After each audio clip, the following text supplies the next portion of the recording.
hindi nyo tanawin ng utang na loob? Kung ako lamang ang masusunod po, total konting pera lang naman yun. Magsakripisyo na tayong lahat. Pag lumalapit si congressman o kaya si senator, kandidato, kung kaya ninyong gawin, huwag na natin tanggapin. Kung kaya, ha? Kung gusto nyo tanggapin nyo. Total sa inyo naman yun eh.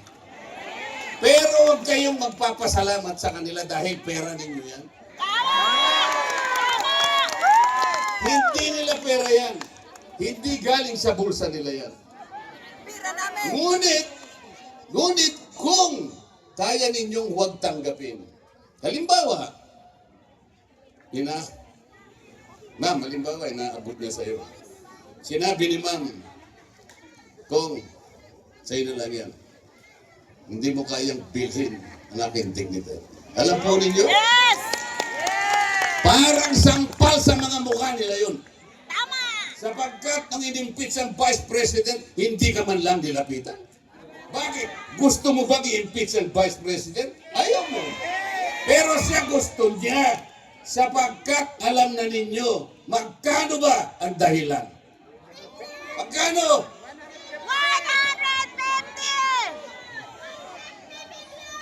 150! Napakarami pong problema ng ating bansa. Baka hindi ninyo alam, pero alam na ninyo. Ang presyo po ng pangunahing bilihin sa ating bansa ngayon, lalong-lalo na ang pagkain, napakataas po. May nangabot dyan na 20 pesos per kilo.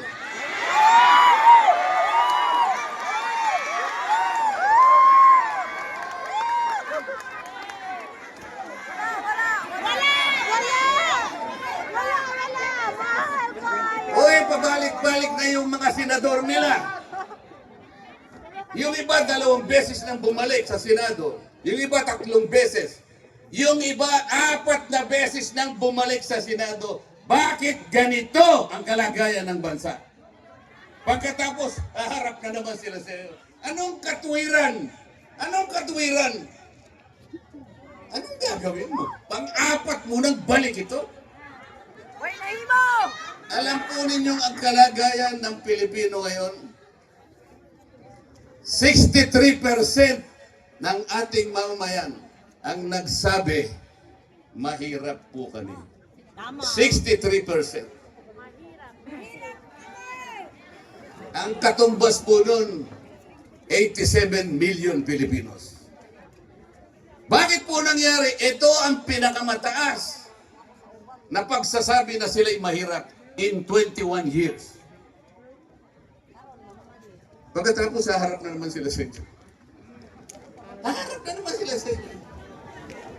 Sus Mariosep naman, hindi pa. Haharap ka na naman sa akin.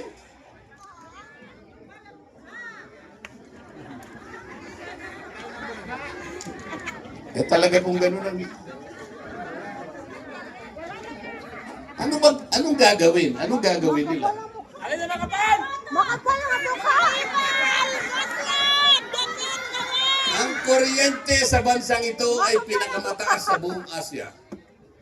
Ang layunin ng batas na ginawa noong 2001. 2001, nung ginawa yung EPIRA, ito yung batas sa kuryente. 24 years ago. 24 na taon nang nakararaan. Ano po ang pangunahing layunin kung bakit ginawa yung batas na yon? Ibigay ang kuryente sa mamamayang Pilipino sa murang halaga. Yon ang pangunahing layunin. After 24 years, kabaligtaran ang nangyari. Pinakamataas sa buong Asya ang singil ng kuryente sa ating bansa. After 24 years, walang nangyari. So in 24 years, there is a continuing violation of the law. Bakit? Wala pong nagbabantay. O yung mga binoto nyo sa Senado, bakit hindi nyo tanungin? Senator, hindi ba ginawa na po itong batas na to 24 years ago? Ang layunin pala ibaba ang kuryente. Ano ba yung mura sa Bisaya? Barato! Barato. Barato ba ang kuryente? Balong sa bukid dun. Oh. Okay, bakit hindi natin tanungin? Lalapit na naman sa inyo eh. Ha? O may dala-dala namang akap eh. O hindi na kayo magtatanong eh, akap eh, ha? AX. Tupad. Wag po, wag po. Meron kayong kapangyarihan, palitan natin ang sistema. Palitan natin ang sistema.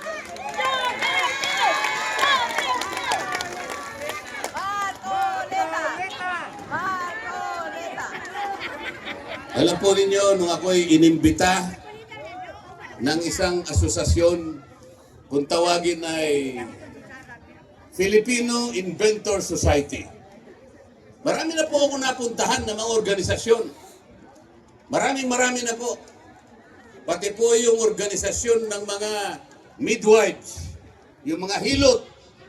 Kinausap ko na lahat yan.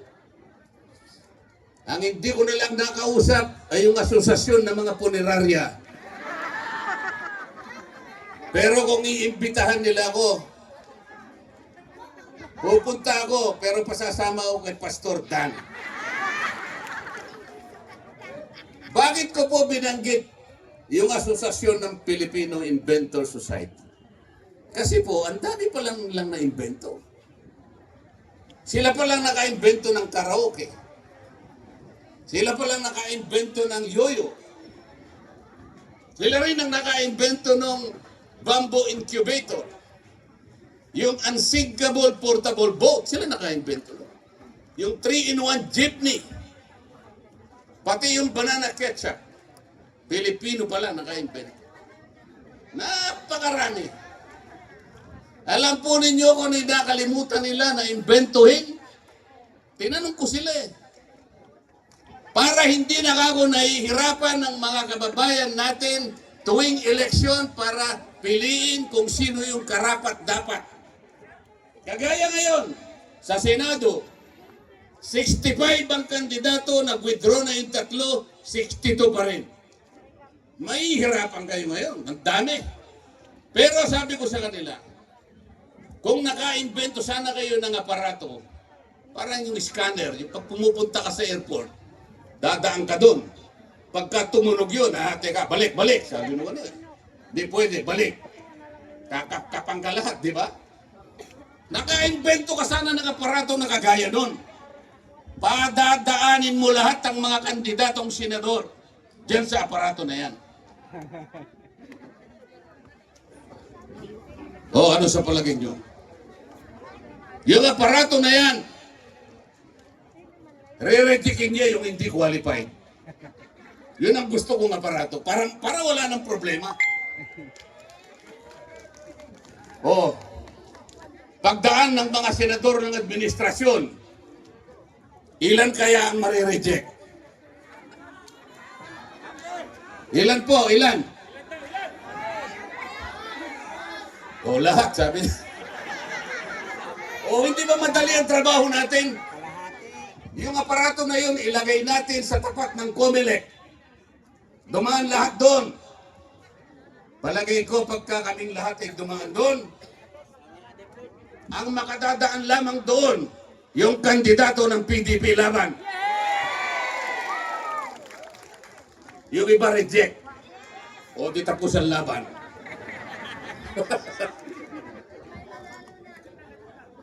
Talaga po ako'y nagpapasalamat. Ibang-iba. Iba-iba ang mga tagpong ganito. Sa ganitong mga tagpo, walang agawan ng hopya. Diba? Walang awayan. Walang gulo. Kasi tapat. Tapat, nakikita ko po ang pagtanggap ninyo sa akin.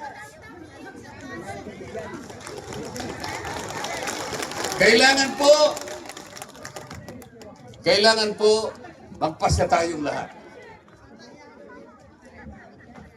Yung gusto na ma-impeach, na-impeach na nga pala, yung gusto na maalis ang Vice President,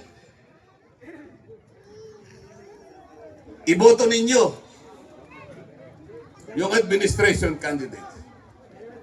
Yung ayaw matanggal ang Vice President, iboto ninyo ang kandidato ng PDP Laban. So, we have simplified the issue. Isang issue na lang. Dito o dito. Maliwanag po yun. Nagkakaintindihan po ba tayo? Kailangan po ninyo na magdala ng mga senador na magko-constitute ng susunod na kongreso. Yung paglitis nila sa Vice President ay matutupad sa susunod na Senado. Kapag walang number na tutulong sa Vice President, matatanggal nila ang Vice President. Ang kailangan para matanggal ang Vice President, 16 na boto ng mga senador. 2/3. 2/3. So kailangan maglagay kayo ron at least siyam. Kasi pagka siyam ang nandun, 24 minus 9, 15 na lang, di ba? Pag 15, hindi matatanggal ang Vice President kasi ang kailangan 2/3. So kailangan meron kayong siyam na madadala sa Senado.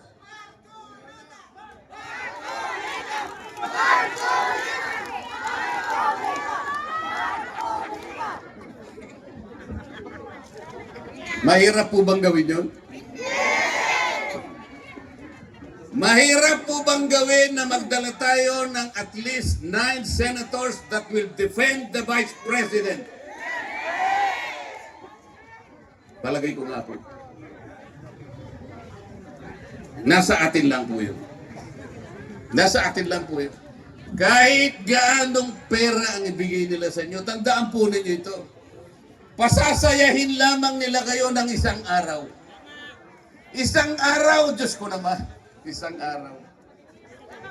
Hindi po yun ang kailangan ng Pilipino.